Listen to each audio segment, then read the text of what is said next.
দিন সবসময় একরকম যায় না। সময়ের চাকা অবিরাম ঘুরতে থাকে। আজ যে রাজা, কাল সে ফকির হতে পারে। প্রকৃতির এই নিয়ম খুবই অদ্ভুত। তাই সুসময়ের অহংকার না করে সবাইকে সম্মান দিয়ে চলা উচিত। খারাপ সময় যেমন সারা জীবন থাকে না, তেমনি ভালো সময়ও চিরস্থায়ী নয়। পরিস্থিতি যাই হোক না কেন, সব অবস্থাতেই নিজেকে মানিয়ে নেওয়াই ভালো। সকালে নাস্তা বানিয়ে বাড়িঘরগুলো সুন্দর মতো পরিষ্কার করে গুছিয়ে নিয়ে বিকালে মজাদার পিঠা তৈরি করলাম। এই সব কিছু নিয়ে থাকবে আমার আজকের ভিডিওটি। আশা করছি পুরোটা ভিডিও জুড়ে আপনারা আমার সাথেই থাকবেন। আসসালামু আলাইকুম, কেমন আছেন সবাই? কাছে বা দূরে যে যেখান থেকে আমার আজকের এই ভিডিওটি দেখছেন, আশা করি আল্লাহর রহমতে সবাই ভালো আছেন, সুস্থ আছেন। আলহামদুলিল্লাহ, আমরাও ভালো আছি। নতুন দিনে নতুন একটা ভিডিও শেয়ার করতে যাচ্ছি। আশা করছি আমার আজকের ভিডিওটি আপনাদের কাছে বরাবরের মতোই ভালো লাগবে। আজকের ভিডিওটা শুরু করছি সকাল থেকে।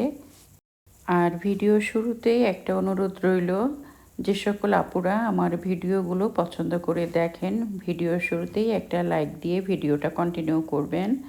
আর আপনি যদি আমার চ্যানেলে নতুন বন্ধু হয়ে থাকেন, তাহলে আমার চ্যানেলটি সাবস্ক্রাইব করে আমার সাথে থেকে যেতে পারেন। আর আপনি যদি অলরেডি কাজটি করে থাকেন, আপনাকে অসংখ্য ধন্যবাদ। সকালে নাস্তা রেডি করে নিচ্ছি। আর বার্গারটা আমার নেহা অনেক পছন্দ করে। রুটি আমার দুই মেয়ে খায় না, ওরা পরোটা বানালে অনেক খুশি হয়ে যায়। প্রতিদিন তো পরোটা বানানো সম্ভব হয়ে ওঠে না, তাই মাঝে মধ্যে ভিন্ন রকম আয়োজন করে সকালে নাস্তাটা রেডি করে থাকি। আজকে বার্গার রেডি করে দিচ্ছি। আর এই বার্গারটা নেহা কিন্তু অনেক পছন্দ করে। আমার মনে হয় বিদেশে যে বাচ্চাগুলো থাকে, তারা এই ধরনের নাস্তার আইটেমগুলোই বেশি পছন্দ করে। আমরা বাঙালিরা যেমন রুটি, পরোটা, ভাজি এগুলো অনেক লাইক করি। আর এখানকার বাচ্চারা চিজ দিয়ে যে কোনো আইটেম তৈরি করে দিলে, বার্গার, সসেস এই ধরনের খাবারগুলো বেশি পছন্দ করে। হাতে বানানো রুটি, পরোটা, আলু ভাজা, ডিম ভাজা, এটার যে কী স্বাদ, এগুলো কিন্তু আমাদের বাচ্চারা বুঝে না। এগুলো আবার আমাদের কাছে একদম অমৃতের মতো লাগে। বাসায় যদি পার্মানেন্ট হেল্পিং হ্যান্ড থাকে, তাহলে অনেক আরাম করা যায়।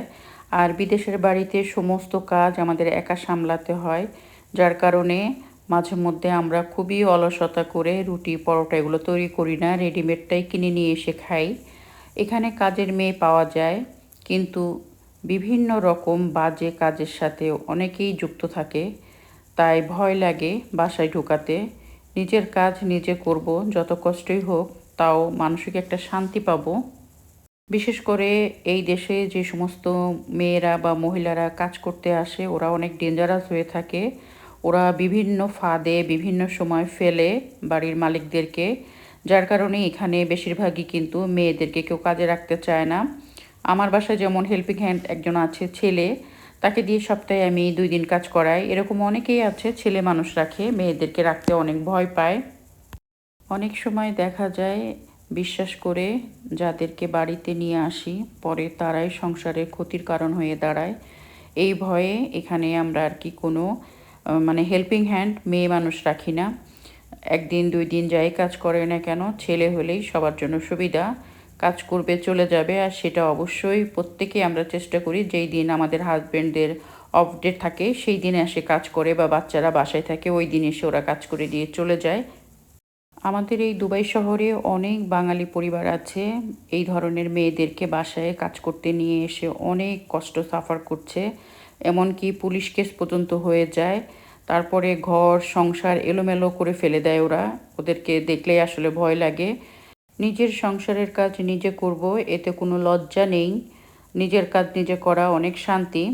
মন মতো করা যায়, কারোর উপরে নির্ভরশীল হতে হয় না। যাই হোক, এই যে আমি সকালে নাস্তাটা রেডি করে নিয়েছি। এখন বার্গারগুলো আমি ওভেনে গরম করে নেব। তারপরে 1 কাপ চা খাবো। তারপর শুরু হবে আমার সংসারের সমস্ত গোছানো কাজকর্মগুলো আপনাদের সাথে শেয়ার করার পালা।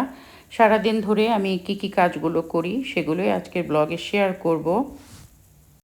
আর আজকে যেহেতু দুপুরে কোনো রান্না বান্না নেই, ভাবছিলাম আজকে ঘর বাড়িগুলো একটু গুছিয়ে নিই। কারণ যেই দিন রান্না বান্না থাকে সেদিন কিন্তু ঘর বাড়িগুলো অত আরাম করে শান্তি করে গুছাতে পারি না। সকালে নাস্তা করেই আমার বেডরুমে চলে এসেছি। আমার বেডরুমটা একটু গোছাবো এখন। আজকে বিছানার চাদরটা চেঞ্জ করলাম। আর প্রথম যখন চাদরটা আমি কিনেছিলাম তখন খুবই ভালো লাগতো, অনেক সুন্দর গ্লেজে দিত। ওয়াশিং মেশিনে কাপড় ধুলে যে কোনো কাপড়ের রং একটু ফেড হয়ে যায়। আমার কাছে অনেক দামি দামি বেড কভার রয়েছে, কিন্তু রাতে ঘুমানোর জন্য পিওর কটনের বিছানার চাদর সবথেকে আরামদায়ক এবং বেস্ট। যার কারণে আমি সব সময় বাসায় যখন আমি থাকি, বাসায় যখন গেস্ট আসে তখন অন্য কথা, নর্মালি আমি বাসাতে সব সময় একদম পিওর কটনের চাদরগুলো ব্যবহার করি। আর এই চাদরগুলো কিন্তু আমি হোম ট্যাক্সের মানে বাংলাদেশ থেকে নিয়ে আসি। আপনাদের ভাইয়া খুবই পছন্দ করে একদম নরম বিছানাটা, আর শুতে বসতে যে কী আরাম, যারা ব্যবহার করেন তারা তো অবশ্যই জানেন। লক্ষ টাকা খরচ করেই বাড়ি সাজালেই বাড়ি শান্তির হবে বা আপনি শান্তি পাবেন এমন কোনো গ্যারেন্টি নেই। বাড়ি তো তৈরি হয় আপনার ভালোবাসা আর যত্নে।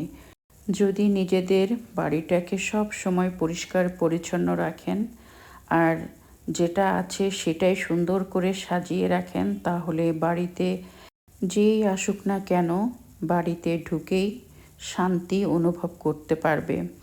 আমার কাছে যা আছে সেটা সুন্দর করে মেনটেন করে রাখার চেষ্টা করি।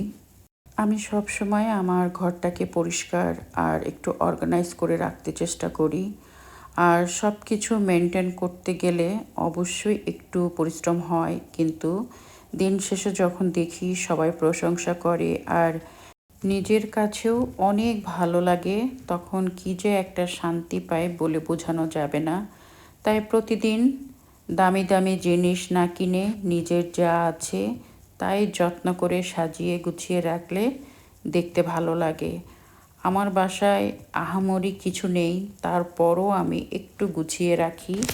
আমার বাসায় যে আসে সে ঘরে ঢুকেই বলে একটা অন্যরকম শান্তি অনুভব করছি।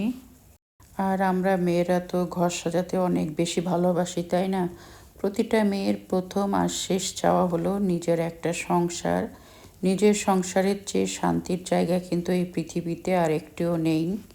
নিজের ঘর গোছানো প্রতিটা মেয়ের স্বপ্ন। নিজের ঘরটাতে খুব দামি কিছু থাকবে এটার দরকার নাই, কিন্তু ঘরটা যেন একটা জান্নাতের বাগান থাকে, ওই রকম সুন্দর একটা পরিবেশ থাকে, যেন পাটি পেতে আলু ভর্তা দিয়ে ভাত খেলেও ভালো লাগে। সারাদিনের ক্লান্ত শরীর নিয়ে যখন ঘরটাতে প্রবেশ করব, ঘরটা যদি গোছানো থাকে শরীরের সমস্ত ক্লান্তি যেন এমনিতেই দূর হয়ে যায়। নিজের ঘর কুড়ে হলো শান্তির।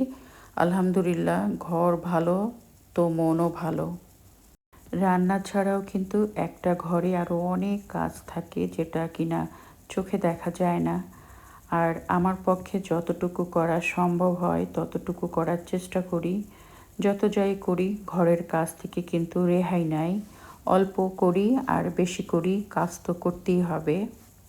আপনাদের সাথে কথা বলতে বলতে আমি আমার মেয়ের রুমটা, আমার নিজের রুমটা সুন্দর মতো একদম চাদর বিছিয়ে বালিশ দিয়ে সুন্দর করে বিছানাটা গুছিয়ে রাখলাম। আর দেখতে যেমন ভালো লাগে, মনটাও মানে একদম শান্তশিষ্ট হয়ে থাকে। আর ঘরটাও অনেকটা গুছানো থাকে। ঘুম থেকে উঠে বিছানাটাই প্রথমে গুছিয়ে ফেললে মনে হয় ঘরের অর্ধেকটা কাজ যেন শেষ হয়ে যায়। আর ঘর গোছানোর সাথে সাথে তো মোছামুছির কাজই থাকে। ফার্নিচারগুলোও আমি মুছে নিয়েছিলাম। সারাদিন টুকটুক করে আমি আমার ড্রয়িং রুম বেডরুমগুলো একটু একটু করে মুছেছি, গুছিয়েছি। আর সন্ধ্যার দিকে আমি আবার কিচেনের দিকে চলে এসেছি। আর কিচেনে এসে ভাবছিলাম ঘরে অনেকগুলো নারকেল ছিল, একদম প্রসেসিং করা ছিল, তো নারকেলি পিঠা তৈরি করে ফেলি। অনেকেই পুলি পিঠা বলেন, কেউ নারকেলি পিঠা বলেন, যেটাই বলি না কেন পিঠাটা কিন্তু খেতে অসাধারণ হয়। মাঝে মধ্যে কিন্তু আমি এই পিঠাটা তৈরি করি বাসায়, আমার খুবই ভালো লাগে, আমার পছন্দের একটা পিঠা। তো এই যে নারকেলি পিঠাগুলো তৈরি করেছিলাম সেগুলো আমি একটু ভেজে নিচ্ছি বিকালের নাস্তা হিসাবে, এগুলো আমরা একটু পরেই খাবো আর কি। এখন আমি একটা খেয়ে আপনাদেরকে দেখাই কতটা যে ইয়ামি লাগছে। আপনারা চাইলে নারকেলটা আগে থেকে প্রসেসিং করে এটা ফ্রিজে রেখে দিতে পারেন, ডিপ ফ্রিজে রেখে দিতে পারেন। যখন মন চাইবে সুন্দর মতো এরকম পিঠা তৈরি করে খেয়ে নিতে পারবেন। ভিডিওটা আর বেশি বড় করব না, আপনাদের কাছ থেকে বিদায় নিচ্ছি। যে যেখানে আছেন ভালো থাকেন, সুস্থ থাকেন। অন্তর থেকে দোয়া থাকলো আপনারা আমার এবং আমার পরিবারের জন্য দোয়া রাখবেন। আজকের মতো এখানে শেষ করছি। আল্লাহ হাফেজ।